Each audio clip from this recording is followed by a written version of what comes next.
ఒక చిన్న గ్రామంలో చిట్టి దీపం ఉండేది.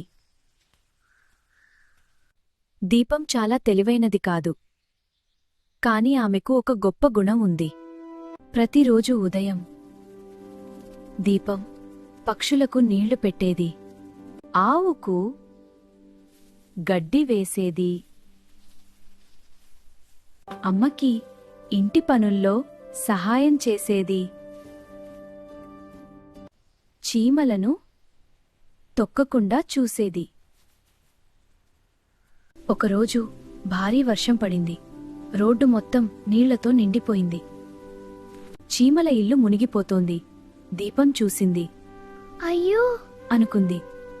చీమల ఇల్లు మునిగిపోతోంది. దీపం చూసింది. అయ్యో అనుకుంది. ఒక ఆకును తీసుకుంది. చీమల దగ్గర పెట్టింది. చీమలు సంతోషంగా ఆ ఆకుపైకి ఎక్కాయి.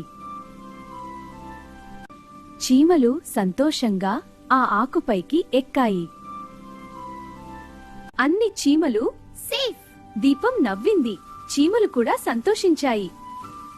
అప్పుడు ఆకాశంలో ఒక పక్షి వచ్చింది. దీపోని ఆశీర్వదించింది. మనం అన్ని పనులు మనసుతో చేసినప్పుడు సంతోషం వస్తుంది. పిల్లలు మళ్ళీ కలుద్దాం. ఈ కథ మీకు నచ్చితే లైక్ చేయండి, మీ ఫ్రెండ్స్ కి షేర్ చేయండి. ఇలాంటి కథల కోసం సబ్స్క్రైబ్ చేయండి.